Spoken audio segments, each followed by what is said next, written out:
দীর্ঘ ১৫ বছরের একচ্ছত্র ক্ষমতার পর অবশেষে বাংলায় পরিবর্তনের হাওয়া। উত্তর থেকে দক্ষিণ তৃণমূল কংগ্রেসের সাজানো বাগান তছনছ হয়ে গেছে।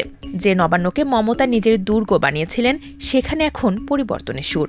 কিন্তু কেন এই মহাপতন? কেন দীর্ঘ শাসনের পর জনতা মুখ ফিরিয়ে নিল? যদিও আনুষ্ঠানিকভাবে এখনও পরাজয় স্বীকার করেননি মুখ্যমন্ত্রী ও তৃণমূল কংগ্রেসের সর্বোচ্চ নেত্রী মমতা বন্দ্যোপাধ্যায়, বরং তিনি অভিযোগ করেছেন নির্বাচন কমিশনের সহায়তায় বিজেপি অন্তত ১০০টি আসন তাদের কাছ থেকে লুট করে নিয়েছে। নির্বাচনে জনতার রায়ে তাদের পরাজয় হয়েছে, এটা তৃণমূল এখনও মানতে প্রস্তুত নন। বরং তারা যুক্তি দিচ্ছেন, লাখ লাখ মানুষকে ভোটার তালিকা থেকে বাদ দিয়ে যে নির্বাচন, তা কখনোই সুষ্ঠু ও অবাধ বলে মানা যায় না। তবে রাজ্যে যে ২/৩ বেশি গরিষ্ঠতা নিয়ে বিজেপি প্রথমবারের মতো ক্ষমতায় আসতে চলেছে, সেই বাস্তবতা তাতে পাল্টাচ্ছে না। পরাজয়ের পেছনে দলীয় নেতৃত্ব যাই যুক্তি দিক, ১৫ বছর ধরে একটানা ক্ষমতায় থাকার পর তৃণমূল কংগ্রেসের এই নির্বাচনী বিপর্যয়ের কারণ কি হতে পারে? রাজনৈতিক বিশ্লেষক ও দ্য ইন্ডিয়ান এক্সপ্রেসের প্রতিবেদন বলছে, ২০১১ সালের সেই ঐতিহাসিক পরিবর্তনের সঙ্গে বর্তমানের পরিস্থিতির এক অদ্ভুত মিল রয়েছে। সে সময় বামপন্থীরা যেভাবে জনরোষ বুঝতে ব্যর্থ হয়েছিলেন, মমতাও যেন সেই একই পথে হেঁটেছেন। মমতা বন্দ্যোপাধ্যায়ের পরাজয়ের যে কারণ তুলে ধরেছে ইন্ডিয়ান গণমাধ্যম। পশ্চিমবঙ্গের নারী ভোটারদের ভোটের বেশিটাই যে এতকাল মমতা ব্যানার্জির দল পেয়ে এসেছিল, তাতে কোনো সন্দেহ নেই। কিন্তু এবারে সেই ভোট ব্যাংকে অবধারিত ফাটল ধরেছে, যার একটা বড় কারণ হতে পারে নারী সুরক্ষার মতো ইস্যুতে তৃণমূল কংগ্রেসের চরম ব্যর্থতা। দ্য ইন্ডিয়ান এক্সপ্রেসের প্রতিবেদনটি বলছে, পরিবর্তনের শুরুটা হয়েছিল ২০২৪-এর আগস্টে। কলকাতার সরকারি আরজিকর মেডিকেল কলেজ ও হাসপাতালে এক নারী চিকিৎসককে ধর্ষণ ও হত্যার ঘটনা তৃণমূলের জনপ্রিয়তায় প্রথম বড় ধাক্কা দেয়।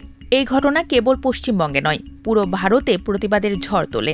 সরকার প্রথমে এই ঘটনাকে ধামাচাপা দেওয়ার চেষ্টা করে এবং এটিকে বিরোধী দলের রাজনৈতিক ষড়যন্ত্র হিসেবে আখ্যা দেয়। পরে মুখ্যমন্ত্রী নিজে বিচারের দাবিতে র্যালি করলেও ততক্ষণে বড় ধরনের ক্ষতি হয়ে গেছে। হাসপাতালের প্রশাসনের সঙ্গে সরকারের যোগসাজশ ও তথ্য প্রমাণ লোপাটের অভিযোগ ভোটারদের মনে গভীর ক্ষোভের জন্ম দেয়। ক্ষোভ আরও বাড়ে ২০২৫ সালের এপ্রিলে।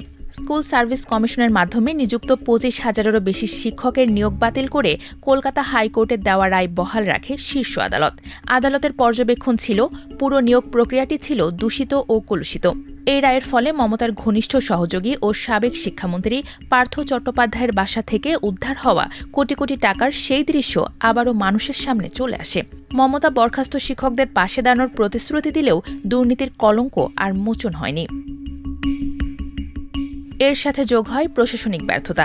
বিরোধীরা রাজ্যে ভারী শিল্প আনতে এবং পর্যাপ্ত কর্মসংস্থান সৃষ্টিতে সরকারের ব্যর্থতাকে বড় করে তুলে ধরে। সেই সাথে সামনে আসতে থাকে তৃণমূল নেতাদের সিন্ডিকেট প্রথা ও কাটমানি বা ভাগ করে নেওয়ার কথা।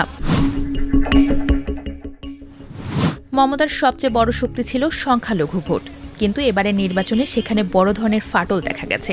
মমতা বন্দ্যোপাধ্যায়ের একসময়ের ঘনিষ্ঠ ও বর্তমান প্রতিদ্বন্দ্বী শুভেন্দু অধিকারীর মতে, হিন্দু ভোটের মেরুকরণ বিজেপির পক্ষে যাওয়ার পাশাপাশি তৃণমূলের সংখ্যালঘু ভোট ব্যাংক ভেঙে পড়াই মমতার পতনের বড় কারণ। ইন্ডিয়ান এক্সপ্রেসের প্রতিবেদন বলছে, মমতা বন্দ্যোপাধ্যায় দীর্ঘ ৩৪ বছরের বাম শাসনের অবসান ঘটিয়েছিলেন ঠিকই, কিন্তু আজ তিনি সেই বামপন্থীদের করা ভুলগুলোরই পুনরাবৃত্তি করেছেন। বাম আমলে যেমন দল সরকারের চেয়ে বড় হয়ে উঠেছিল, মমতার ক্ষেত্রেও তাই ঘটেছে। রাজ্য শাসনের চেয়ে জাতীয় রাজনীতিতে গুরুত্বপূর্ণ হয়ে ওঠার উচ্চাকাঙ্ক্ষা আর ইন্ডিয়া জোটের নেতৃত্ব দেওয়ার প্রচেষ্টায় রাজ্যে সুশাসন অবহেলিত হয়েছে। বিশেষ করে শহর অঞ্চলের ভোটাররা জীবনের প্রতিটি ক্ষেত্রে তৃণমূলের একচেটিয়া আধিপত্য ও দম বন্ধ করার নিয়ন্ত্রণে ত্যক্ত বিরক্ত হয়ে মুখ ফিরিয়ে নিয়েছেন। এসআর বা ভোটার তালিকার নিবিড় সংশোধনের ফলে পশ্চিমবঙ্গে যে ৯০ লাখেরও বেশি নাম তালিকা থেকে বাদ পড়েছে, তাতে তৃণমূল কংগ্রেসই যে সবচেয়ে বেশি ক্ষতিগ্রস্ত হয়েছে তাই স্পষ্ট। যদিও আসন ভিত্তিক ফলাফল বিশ্লেষণ করলে এই ক্ষতির পরিমাণ বা ব্যাপকতা আরও পরিষ্কার বোঝা যাবে।